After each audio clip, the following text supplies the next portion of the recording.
Pessoal, o potencial elétrico é um conceito abstrato e demandará alguma prática você entender o que ele significa e como ele é útil.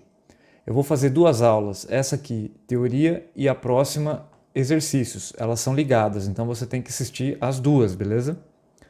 Como início aqui, eu vou destacar algumas ideias essenciais.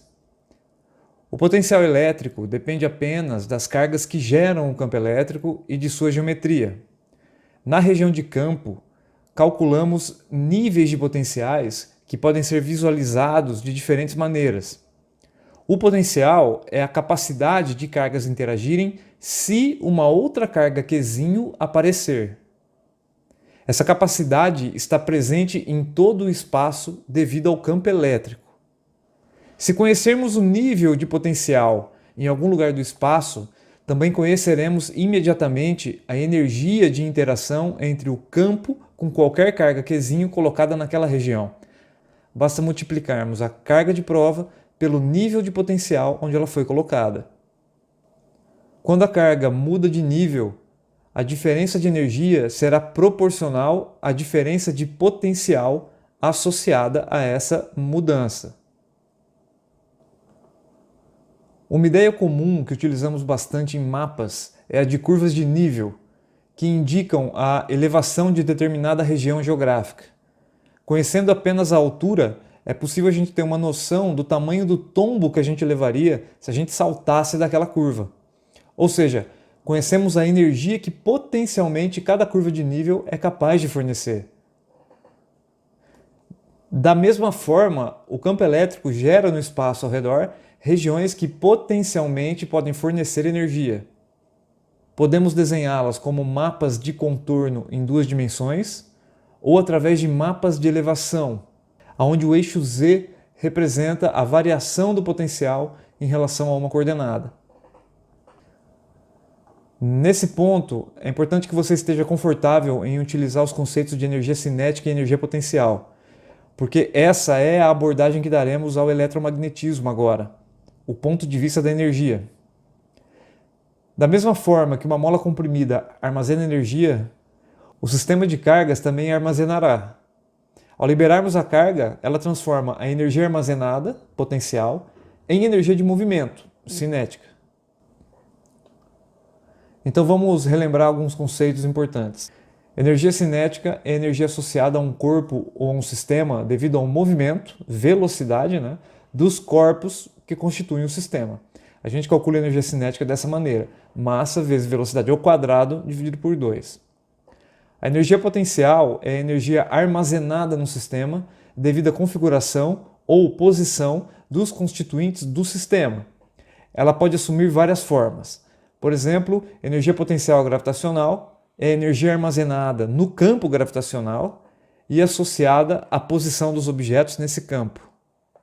Quanto mais distante do centro do planeta está um objeto, maior a energia potencial associada a essa configuração planeta-objeto. Energia potencial elástica é a energia armazenada no sistema massa-mola, devido à deformação da mola, e por deformação, entenda, arranjo dos átomos daquele sistema elástico. E hoje, energia potencial elétrica, que é a energia armazenada no campo elétrico e associada à distribuição de cargas nesse campo. A gente deve sempre se lembrar do teorema da conservação da energia mecânica. Num sistema isolado, onde não atuam forças dissipativas, como o atrito, por exemplo, a energia inicial do sistema é igual à energia final. Me refiro à energia total, que é a soma da energia cinética com a potencial naquela configuração. Se a gente rearranjar os termos, a gente pode escrever que a variação da energia cinética mais a variação da energia potencial é igual a zero, indicando que a energia total do sistema se conserva enquanto ele evolui no tempo. A gente vai usar esse princípio o tempo todo. Outro conceito importante é o conceito de trabalho de uma força. Um objeto se move do ponto inicial até o ponto final por um caminho qualquer C. A gente pode quebrar esse caminho em elementos de caminho ds, que são vetores que apontam no mesmo sentido do movimento. Uma força F, por exemplo, atuou sobre o corpo. Em cada ponto do percurso, o ângulo θ entre a força e o deslocamento mudou.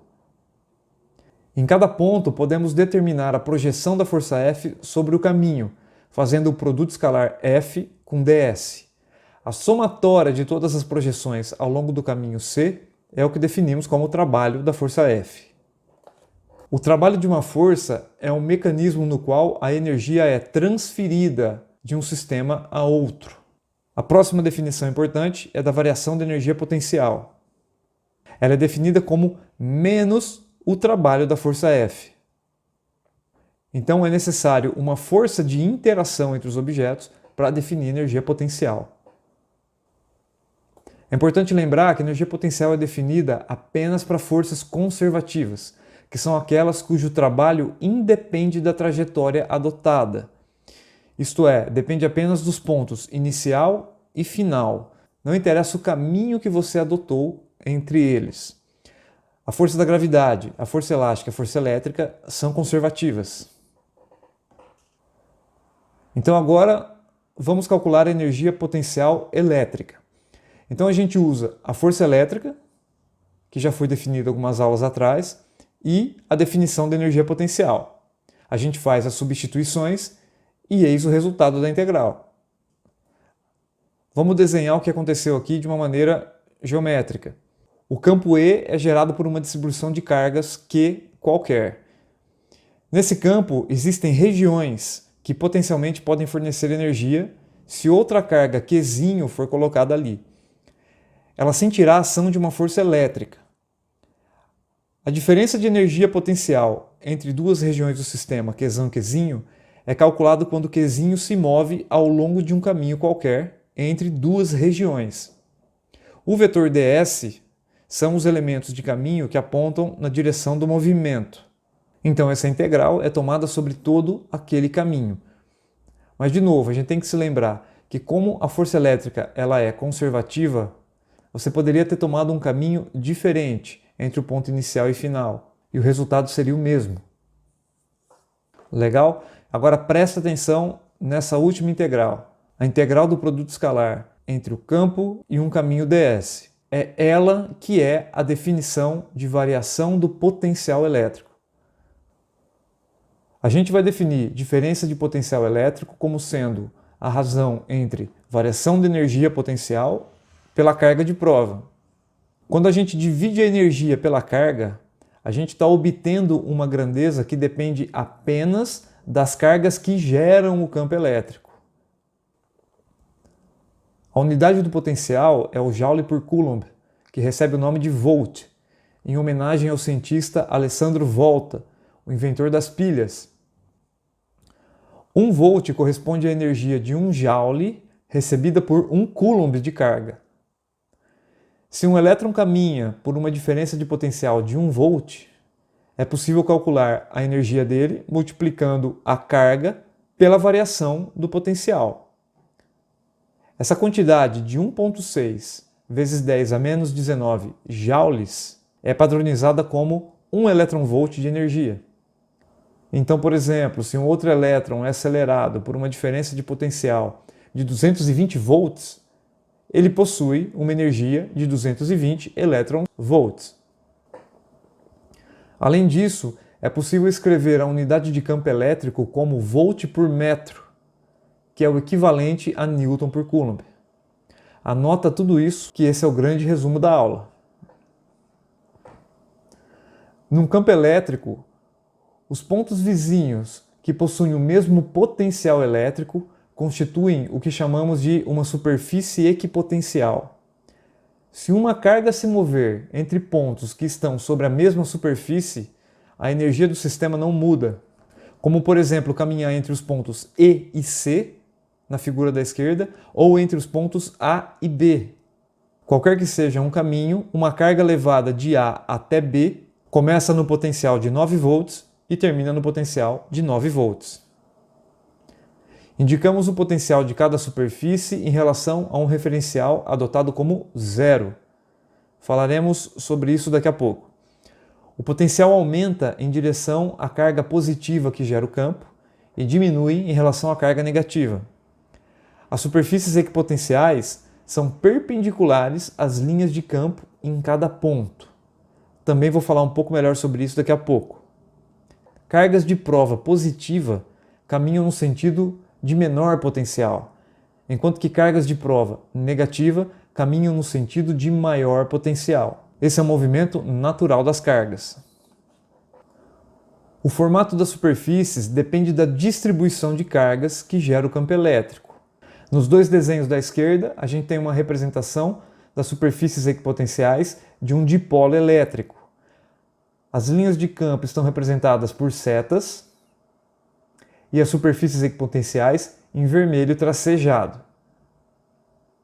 À direita, as superfícies equipotenciais de uma carga pontual. Perceba que na figura 3D à direita, as superfícies equipotenciais formam cascas esféricas centradas na carga pontual. Vamos deduzir isso daqui a pouco. Antes, vamos calcular a diferença de potencial elétrico num campo elétrico uniforme. As suas linhas de campo são todas paralelas e o campo possui o mesmo valor em qualquer lugar do espaço. Vamos realizar a integral entre os pontos I e F, através do percurso que é uma linha reta de comprimento R. Vamos marcar a distância D entre os pontos, paralela às linhas de campo. O produto escalar EDS pode ser escrito como EDS cosseno θ, onde θ é o ângulo entre as linhas de campo e o elemento de caminho. Tudo que é constante sai da integral. O campo é constante e o ângulo também é constante. Da figura, cosseno θ é D dividido por R. E a integral ds, que é a somatória de todos os elementos de caminho, me resulta no próprio comprimento do caminho R. Então a gente vai ter esse resultado aqui. Ele é importante porque mostra que a diferença de potencial depende da distância paralela às linhas de campo. Ou seja, o ponto inicial poderia ser qualquer lugar sobre essa superfície e o ponto final qualquer lugar sobre essa outra superfície aqui. Isso define superfícies equipotenciais perpendiculares às linhas de campo. E essa fórmula ainda nos diz que o potencial aumenta se a gente caminhar contrário às linhas de campo, ou seja, no sentido das cargas positivas que estão gerando o campo, e diminui se a gente caminhar a favor do campo, no sentido das cargas negativas. Aqui tem algumas representações do potencial do campo elétrico uniforme. Esse é o gráfico de potencial, que indica a dependência do potencial com a distância que você caminha. Essas são as superfícies equipotenciais, representadas em 3 dimensões no espaço. Um mapa de contorno, que é a projeção em 2 dimensões das superfícies. E um gráfico de elevação tridimensional, onde o potencial é desenhado verticalmente em função da distância d em um eixo e uma coordenada yz geral sobre outro eixo. Essa última representação é útil para visualizarmos o movimento de cargas de prova. Uma carga positiva, ela naturalmente desce o morro, no sentido do potencial mais baixo, e uma carga negativa, naturalmente, sobe o morro, no sentido do potencial maior, em direção às cargas positivas. Espero que você tenha anotado tudo isso aí, hein? Vamos falar agora da carga pontual. Vamos supor uma carga positiva mais Q. A gente sabe que o campo elétrico é dado por essa expressão, onde R é a direção radial. Como o campo só depende da distância R, a gente escolhe um caminho como esse da figura. Ponto inicial a uma distância RI e ponto final a uma distância RF. Aqui, o campo E e os elementos de caminho ds apontam no mesmo sentido. Então, θ é igual a 0, o ângulo entre eles, e o cosseno igual a 1. Bom, dessa maneira, fazendo a substituição na integral, nós vamos ter esse resultado, onde o caminho está sobre a direção radial, e quando resolvemos, temos esse resultado, simplificando esse outro aqui. Gaste um tempo olhando para esse resultado, porque, novamente, é possível notar que o potencial é maior próximo à carga positiva e diminui quando a gente se afasta dela. Essa fórmula nos fornece a variação do potencial. É importante a gente definir uma referência, uma posição onde o potencial é nulo. Nesse caso, o potencial é nulo para uma distância inicial muito afastada da carga. E dessa forma a gente não precisa mais falar em variação, e sim em potencial naquele ponto, porque aquele ponto é medido em relação ao zero que está lá no infinito. O potencial depende da distância à carga. Então a gente pode imaginar as seguintes representações. Esse aqui é o gráfico da dependência do potencial com a distância. A gente nota como o potencial cai com o inverso da distância. Essas são as superfícies equipotenciais ao redor de uma carga pontual. São superfícies esféricas centradas na carga. Essa é uma representação em 2D, o mapa de contorno. E aqui a gente tem o gráfico de elevação, que representa um aumento de potencial próximo à carga e tendendo a zero distante dela. Esses dois casos que trabalhamos em detalhes, que é o potencial do campo elétrico uniforme e o potencial de cargas pontuais, a gente vai usar o tempo todo e vai ser cobrado de vocês. É possível a gente escrever a relação entre potencial e campo na forma diferencial. A gente escreve esta relação uma etapa antes da integração. Suponha que o campo possua apenas uma componente em x. E dessa forma, a gente pode escrever que a componente x do campo elétrico é menos a derivada do potencial em relação à coordenada x. Isso pode ser estendido às outras coordenadas. Isso é bem importante, porque se o campo possui uma simetria radial, ele também pode ser calculado como menos a derivada do potencial em relação à coordenada radial. Em geral, o potencial elétrico é uma função de 3 coordenadas. Então as componentes do campo podem ser determinadas através de derivadas parciais. Perceba aqui desta relação que quando caminhamos sobre uma superfície equipotencial, esse resultado tem que ser zero, ou seja, não existe variação de potencial. Se abrirmos o produto escalar, a única maneira de termos zero nessa expressão é se o ângulo entre o campo e o caminho ds sobre a equipotencial seja 90 graus, ou seja, o campo perpendicular às superfícies equipotenciais. Chegando na última parte da aula, eu quero falar sobre condutores em equilíbrio eletrostático novamente.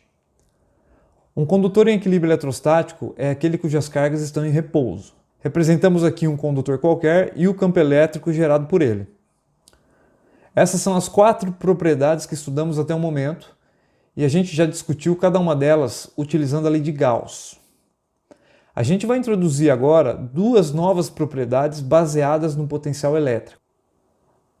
A propriedade número 5 é: a superfície de um condutor em equilíbrio eletrostático é uma superfície equipotencial. Isso significa que todos os pontos sobre a superfície de um condutor estão no mesmo potencial. Portanto, a diferença de potencial entre 2 pontos na superfície é igual a zero. Isso pode ser demonstrado a partir do fato de que o campo elétrico é perpendicular à superfície do condutor em equilíbrio, o que torna nulo o cosseno de θ, então torna nulo a integral. Esse resultado é muito importante, porque ao conectarmos fios entre condutores e esperarmos o novo equilíbrio de cargas, a gente garante que a superfície de todo o sistema está no mesmo potencial. E é assim que conseguimos mostrar o poder das pontas de um condutor. Ou seja, o campo elétrico é mais intenso nas regiões pontiagudas do que nas regiões planas. Assista a próxima aula, hein? E a última propriedade é: o potencial interno ao condutor também é constante e igual ao potencial da superfície. Como já vimos, o campo elétrico interno ao condutor é nulo, o que novamente torna nula a integral e, consequentemente, nulo a variação de potencial, indicando que qualquer ponto no interior está sempre no mesmo potencial. Note que o potencial interno é constante e diferente de zero. E ele deve ser igual ao potencial da superfície para que não haja movimento de cargas. Um exemplo importante aqui é o condutor esférico de raio R carregado. Vamos supor que ele está carregado com uma carga positiva. Fora do condutor, o campo elétrico e o potencial são análogos ao da carga pontual. Na superfície, o campo e o potencial são determinados se a gente utilizar o valor de R nas expressões anteriores. E dentro do condutor, o campo elétrico é nulo e o potencial é igual ao da superfície. Escrevendo essas informações em forma de gráficos, esse é o resultado que a gente tem. Esses gráficos eles aparecem bastante no estudo da eletrostática e resumem praticamente tudo que a gente falou sobre condutores até o momento. Então é importante você anotar. Espero que você acompanhe a próxima aula, a aula de exercícios, para fixar bem as ideias de tudo que a gente falou aqui. Até daqui a pouco.